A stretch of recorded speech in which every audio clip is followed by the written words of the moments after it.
Glad to have you join us on this edition of the show. Artificial intelligence is disrupting industries across the world. Today on the show, I chat with an AI expert on how Nigeria and the rest of Africa can take full advantage of this technology.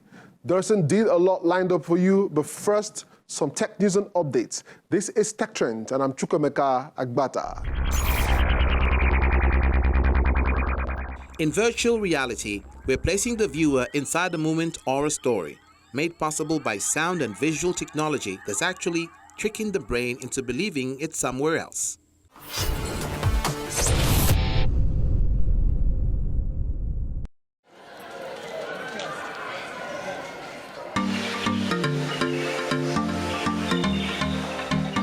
"11-year-old Jonathan Kanawa is a JSS2 student of Hope Academy, Bauchi State, using his theoretical lessons from an entrepreneurship study group to solve real-life problems.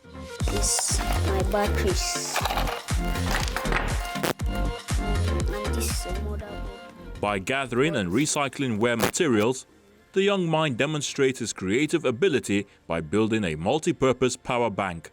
I've invented a multi-purpose power bank, and you can charge it using two ways. You can charge it with solar panel, and you can charge it with normal NEPA lights. It serves as a light, it serves as a power bank, and it serves as a power supplier to a radio.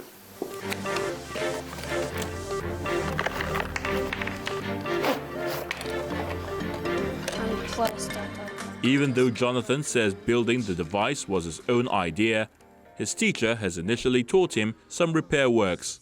He taught us how to repair torches and how to use torch batteries and put it to a radio, and how to use small batteries to replace a space of a big battery. He taught us how to repair stabilizers and irons, and he told us to be practicing what he taught us. So that same day he told us to practice. As I was walking, I saw a motherboard on the ground, and I said I can use it to make a power bank and a multiple, and that has many purposes. I used to tell them some of the practical things, ways they can handle, they can use waste to make one thing out of the waste products. And he used this one. I was surprised when he brought this thing. This thing is one of our staff that sells popcorn here. So they used to litter the cups around. So he now pick it. You use it as a source of maybe protection to his luminance, the LED, he put it inside, and it makes it look attractive. I don't know what brought him to this, that he feel he can use this to invent or to innovate something like a power bank. So it was one morning like this, he now came to me in the staff room and told me that, see what I was telling them yesterday, he has used this thing and it's working. So some of our staff in the staff room, when they saw it, they now say, this thing will it work? He now started testing it and it worked.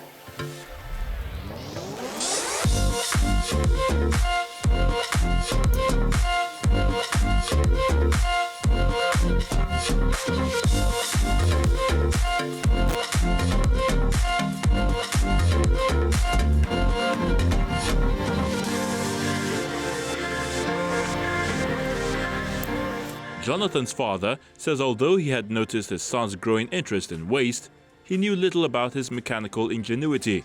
All I knew was that I used to see him would do these things he would pick from the dustbins. The pieces of these phones that are bad, you will gather them and be doing one or two things. So in fact, sometimes we do pack them out because it's making the place dirty. So later on, I go and discover that he has interest in some this thing. I now asked his mother that he should be keeping it for him. So he found a box that he used to keep those things for him. But we never knew that something good could come out of it like this. For someone who aspires to be an electrical engineer, he likes to do things differently and has a knack for building new technologies to solve the world's problems. First of all, I use 3.6 volt battery, a motherboard, and a wire, connection wire, and a popcorn rubber, then a solar panel. I think that's all, and a switch. I don't want to be leaving this like this, and I don't want to use maybe something that I've already made it or something like this. I want to do it my own way. Jonathan's work is still rudimentary, but with the right support to encourage young talents like his skills can be improved for him to find solutions for tough problems. See, it's charging.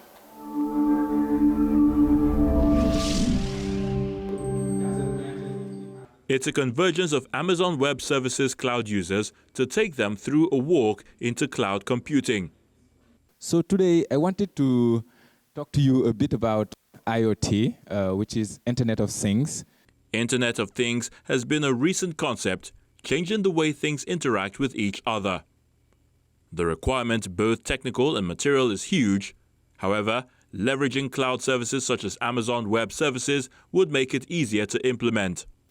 You have data on the cloud, but now what are you going to do with it? So that's the question that you should ask yourself. So how are you going to mine that data? You need to make sense of it. Now you have devices, you have installed software on it to connect them to the cloud, but now how are you actually going to be connected to the cloud, and how are you going to manage those devices? Because managing one or two devices is completely different from managing millions of devices. So we have like customers that are using our solutions for smart metering. So for instance, for electricity or water or something like that. But then the units goes to millions. And you need to manage that in an automated way. So we have this IoT virtuous cycle. And what it means is that you bring devices to the cloud. Those devices send data. You make sense of that data. What it does is that it will generate value, and that value also will generate more device being on the ground, and so on and so forth. The meet is one that caught the eye of the Lagos State government, and they are interested in the cloud developer community. For us, we believe in a seamless and connected city. And in view of that, I'm sure many of us over the years will have seen scenarios where, every now and then you have to cut roads and cut a lot of things around the city of Lagos, just to get fiber connected across different parts of Lagos. And at the beginning of this administration, the governor decided that, we don't want to have that. We want to have, a shared duct system. So that's like a cloud duct, if I might say. And what that means is that, rather than everyone having his own ducts and digging, cutting every part of the tarred roads every now and then, we want to collaborate, we want to consolidate, and we want to bring them together to effectively bring down the cost of doing such activities, and in the long term, bring down the cost of delivering high-speed connectivity to as many parts of Lagos as possible. This event is one of the regular meetups and has been holding to enlighten the public on the various tools and services available to them.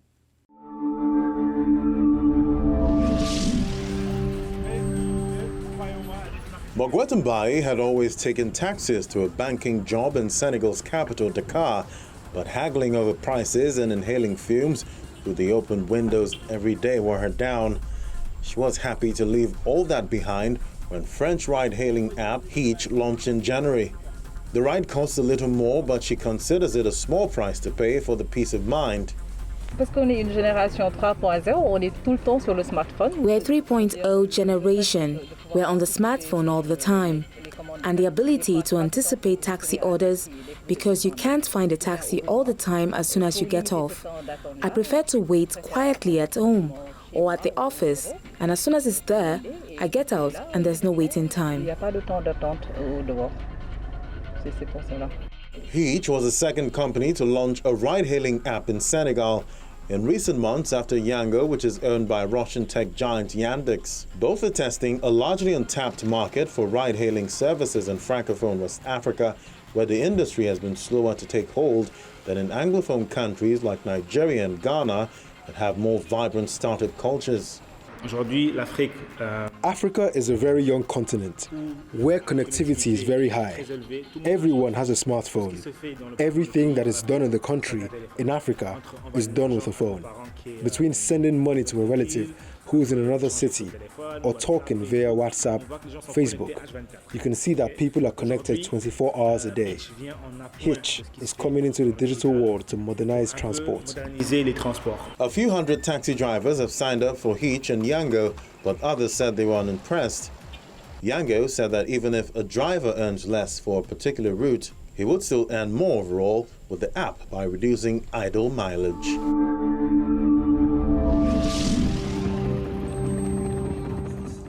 A child-sized doll screams and rolls its eyes while lying on the table as engineer Hiroki Takimoto looks on calmly.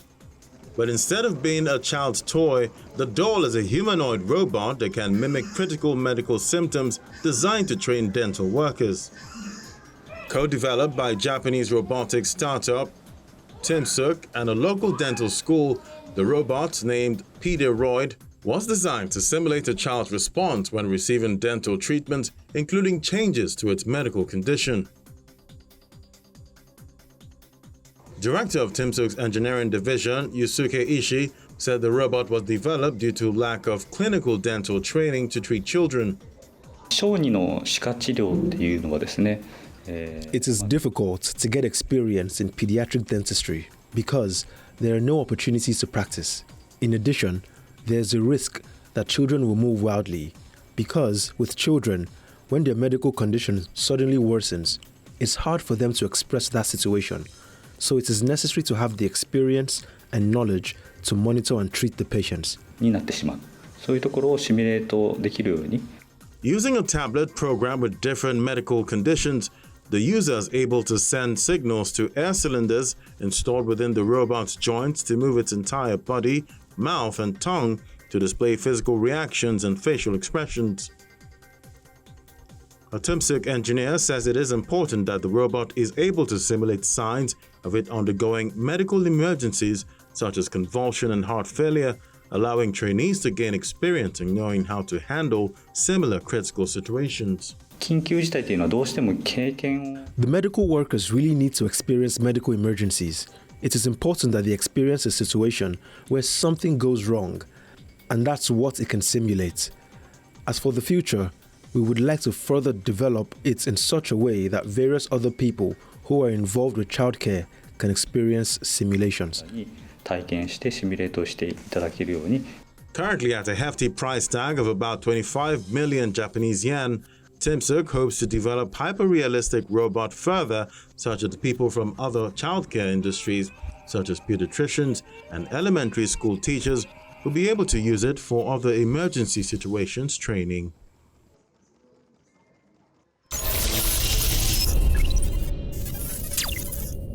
Hey, Shala, glad to have you on the show today. It's a pleasure to be here. Amazing. So tell me, how has AI changed the world? Very first thing I should mention is that the term artificial intelligence and its twin term, machine learning, actually first came to fore in 1959. And several researchers over the past decades have been trying to bring the application of artificial intelligence into the workspace, into industry. But recent advancements in computational power and devices has helped us to see massive improvements, which is what we're now seeing. There are massive influx of artificial intelligence applications in healthcare, finance, transportation, and industry as a whole is made possible because of this impact of new computational power. However, because we, particularly in sub-Saharan Africa, live in developing economies, we have not been able to see the impact as much as we should. We play a game in AI circles. We say, can you tell me one area? Just try. Tell me one area you think AI cannot affect and I will tell you exactly how AI can affect it, because anything that produces data or information has potential to be affected and improved by artificial intelligence. Okay, before we dive deeper into the whole AI construct, how do you think, specifically in a post-COVID world, how can they help the world recover, particularly sub-Saharan Africa, like you mentioned earlier? Yeah, so I watched one of your recent episodes about broadband and all of that. And all of this, everything I'll say today, just everybody watching should remember that it sits on the backbone of infrastructure. So this is post-COVID. We live in a world where we can't touch each other as much as we want to. We can't gather in places like we want to. We can't even go to school like we want to. So normally, a classroom that would take 1,000 students, we're saying maybe only 50 should be there, or they should not bother to come at all. E-learning is going to be transformed seriously. Traditional computing is able to provide self-paced learning through Coursera and Udemy, but today with artificial intelligence, we can actually design individual learning pathways for each student. It means that if 1,000 people are to be lectured or taught by one lecturer, we can create artificial intelligence models and simulations, AI assistants that can actually teach each student according to what they know. So a student does not need to attend the classes for things he feels that he has the acumen to be able to learn really quickly. And then someone who has a learning disability or a learning disorder will not need to sit in a class where all the guys feel like they're far ahead of them. That's in education. What about in the workplace? A lot can be done to determine which roles are actually important and which one are not. And this is not to get into the argument about AI will take away jobs or not, but to be able to say that humanity should be involved in more creative things that artificial intelligence can't do yet.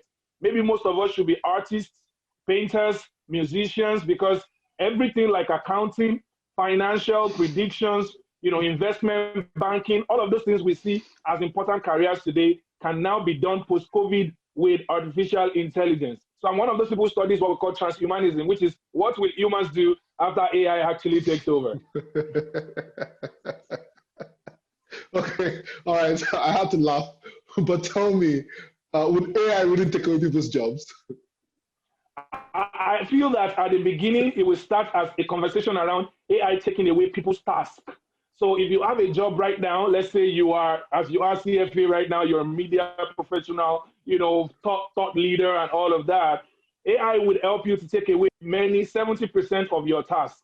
So let's say you want to do research, you want to find out what's trending this week on tech trends. Before you do all of that research, you spend hours before artificial intelligence, an artificial intelligence assistant that is either general purpose or tailored to your work can actually help you to conduct that research, and you can spend time with family, do more important things. So at first it will start as taking away the task, day-to-day task that you would normally do. And then later on there will be some jobs that can entirely be taken away. The first artificial intelligence news presenter debuted in China, I think about 2 years ago. But there's been like limitations around that, around natural languages, around being able to do it like a human would actually do, and the spontaneity that comes with your job.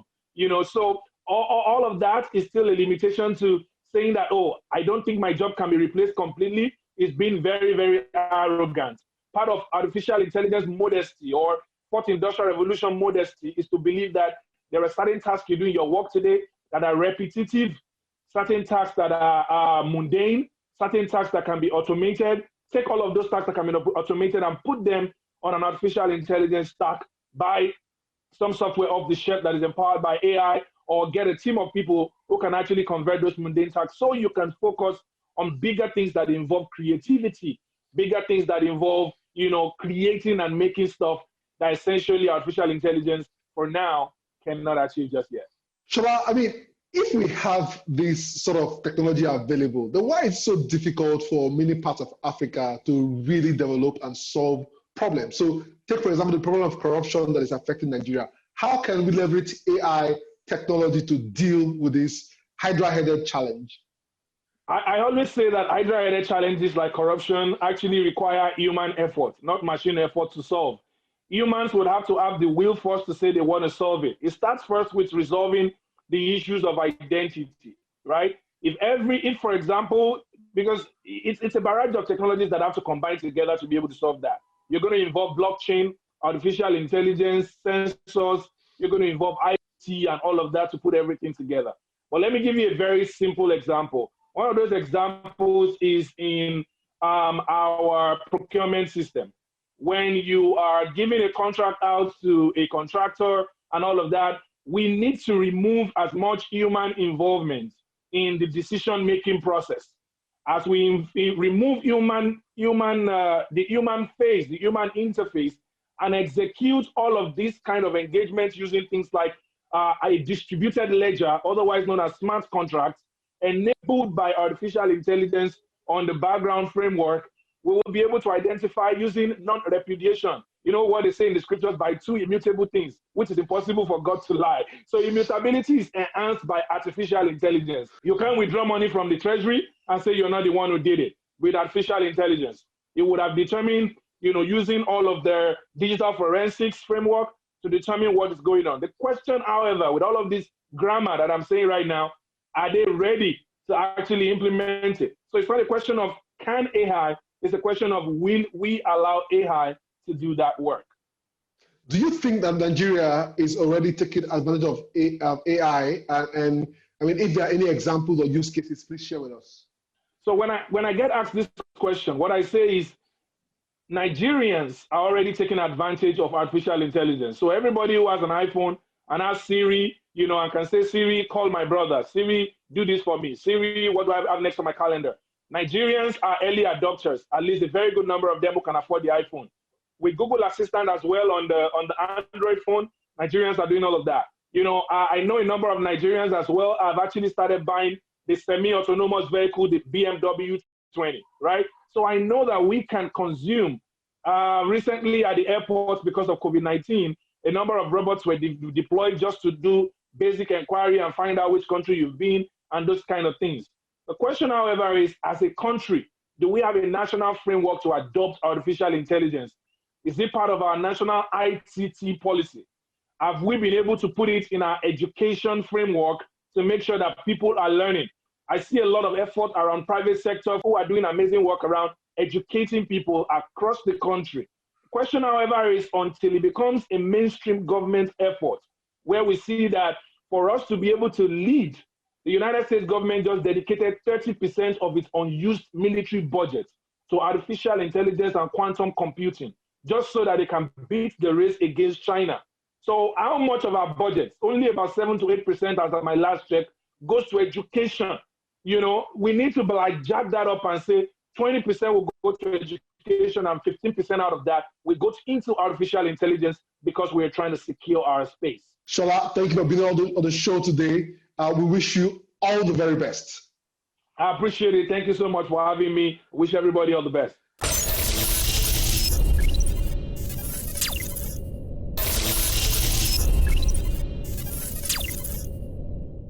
That was Olushola Amusan, CEO, Coven Works. And as you've heard from him, AI is most likely going to change the face of businesses as well as careers in unbelievable ways. Everyone needs to simply find ways to take advantage of this interesting technology because you can either be affected positively or negatively. My only suggestion is for you to stay ahead of the curve in your industry.